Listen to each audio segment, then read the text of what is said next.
The National Electrical Code defines bundling as two or more conductors run together in close proximity as a raceway system. When multiple non-metallic sheath cables, or NM cables, are bundled together, they are considered to be in a raceway and subject to derating as per National Electrical Code Table 310.15b3a. This table requires a current reduction of up to 80% for bundled cables, depending on the number of cables and insulation type. The argument that taping NM cables together does not require derating is incorrect. Taping cables together does not change their classification as bundled cables and still requires compliance with National Electrical Code derating requirements. While aesthetic considerations are important, they should not compromise safety. Bundling NM cables without proper derating can lead to overheating and potential fire hazards. Based on the information provided, the practice of taping multiple runs of NM cable together and not derating them is not in compliance with National Electrical Code guidelines. This practice poses a safety risk and should be corrected. Firstly, inform the journeyman and electrical supervisor of the National Electrical Code requirements for bundling NM cables. Secondly, request a re-evaluation of the electrical installation to ensure compliance with applicable codes and standards. Thirdly, consider reporting the electrical installation to the local building inspection department for further investigation and potential enforcement action. To elaborate on the derating requirements, it's important to understand why derating is necessary in the first place. When electrical cables carry current, they generate heat due to the resistance of the conductors. This heat must be dissipated into the surrounding environment to prevent the cable insulation from overheating and potentially failing. When cables are bundled together, their ability to dissipate heat is reduced because they are effectively insulating each other.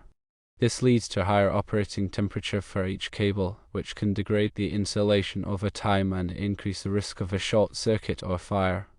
National Electrical Code Table 310.15b3 provides specific derating factors for different numbers of bundled conductors.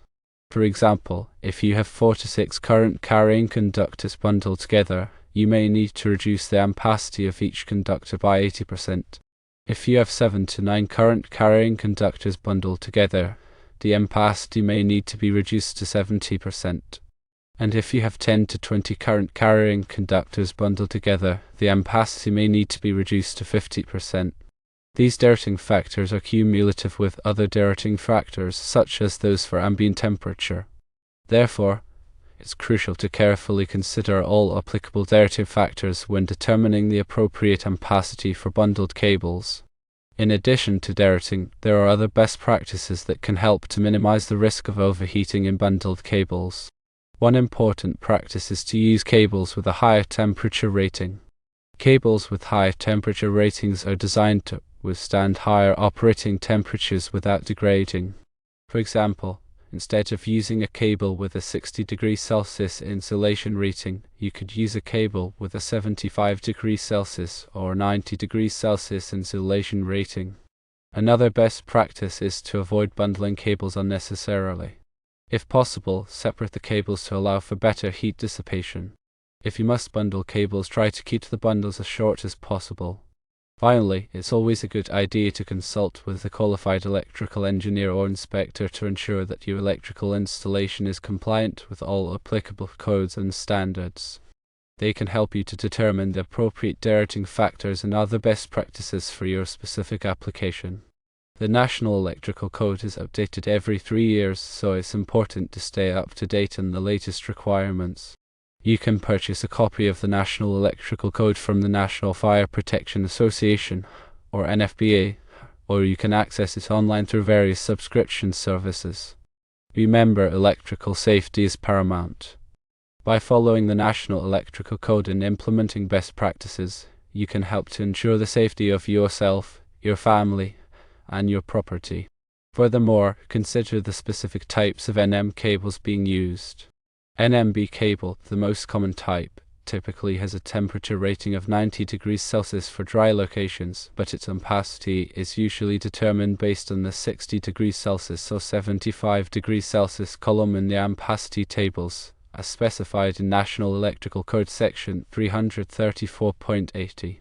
This means that even though the cable insulation can withstand higher temperatures, the ampacity is limited by the termination temperature ratings of the connected devices, such as circuit breakers and receptacles. It's essential to verify the temperature ratings of all devices in the circuit and select the appropriate ampacity based on the lowest temperature rating. Additionally, the length of the bundled section of cables is a factor to consider.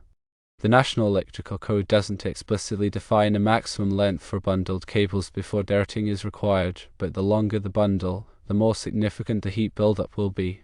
As a general guideline, if the bundled section exceeds 24 inches, derating should be considered. The way the cables are bundled also affects heat dissipation.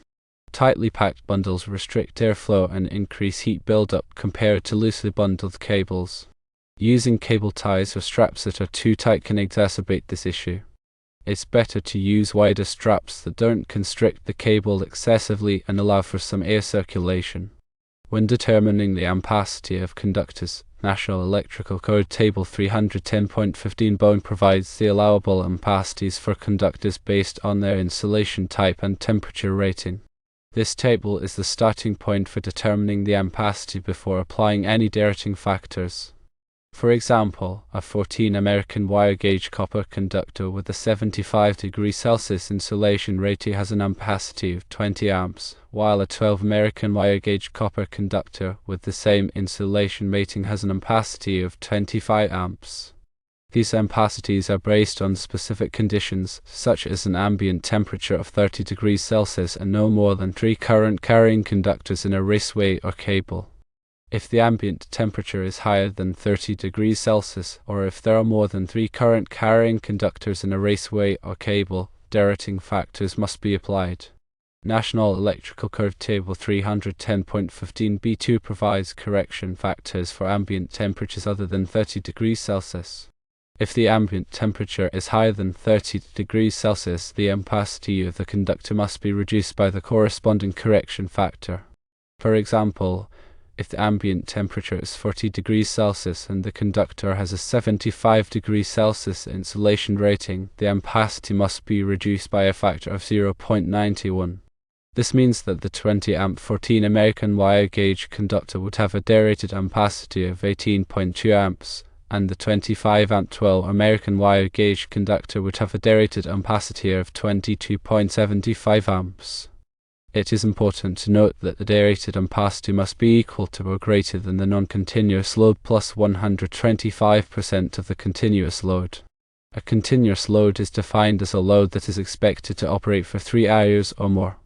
For example, if a circuit has a non-continuous load of 10 amps and a continuous load of 8 amps, the minimum required ampacity of the conductor would be 10 amps plus 125% of 8 amps, which equals 20 amps. Therefore, even after applying all applicable derating factors, the conductor must still have an ampacity of at least 20 amps in this example. In addition to derating for the number of conductors and ambient temperature, there may be other derating factors that apply depending on the specific installation conditions. For example, if the conductors are installed in direct sunlight, they may need to be derated to account for the additional heat generated by the sun. Or if the conductors are installed in a wet location, they may need to be derated to account for the increased risk of corrosion. It is the responsibility of the electrical designer or installer to identify all applicable derating factors and ensure that the conductors are properly sized for the intended load and installation conditions. Failure to properly derate conductors can result in overheating, insulation damage, and potentially a fire. Proper documentation of all derating calculations is essential for ensuring the safety and compliance of the electrical installation.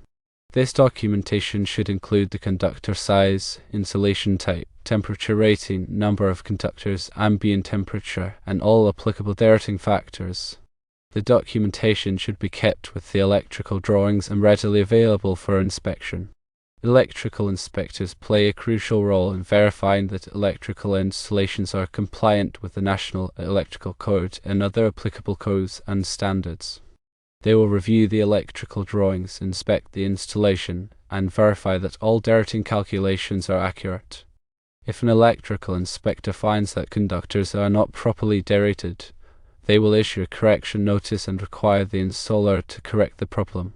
It is important to cooperate with electrical inspectors and address any concerns they may have in a timely manner.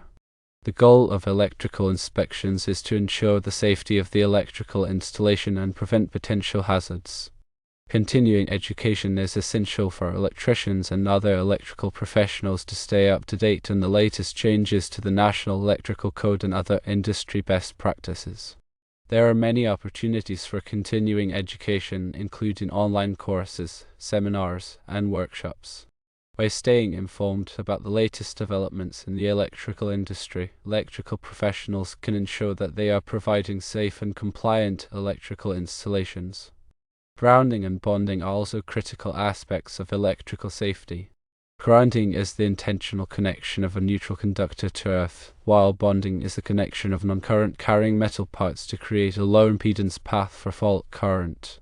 Proper grounding and bonding help to prevent electrical shock hazards and ensure that overcurrent protective devices, such as circuit breakers and fuses, will operate properly in the event of a fault. The National Electrical Code contains detailed requirements for grounding and bonding, and it is essential to follow these requirements carefully. Surge protection is another important consideration for electrical safety. Surges are transient overvoltage events that can damage or destroy electronic equipment. Surges can be caused by lightning strikes, utility switching, or other electrical disturbances. Surge protective devices, or SPDs, are designed to protect electrical equipment from surges by diverting the surge current to ground. The National Electrical Code requires surge protection in certain applications, such as dwelling units and critical facilities.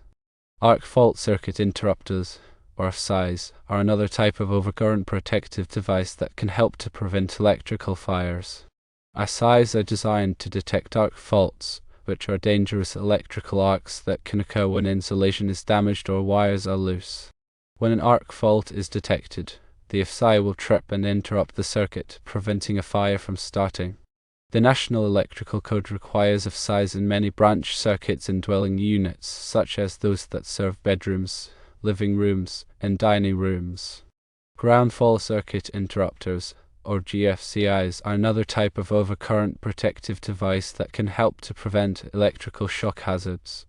GFCIs are designed to detect ground faults, which are dangerous electrical currents that can flow through a person's body if they come into contact with a live wire and a grounded object.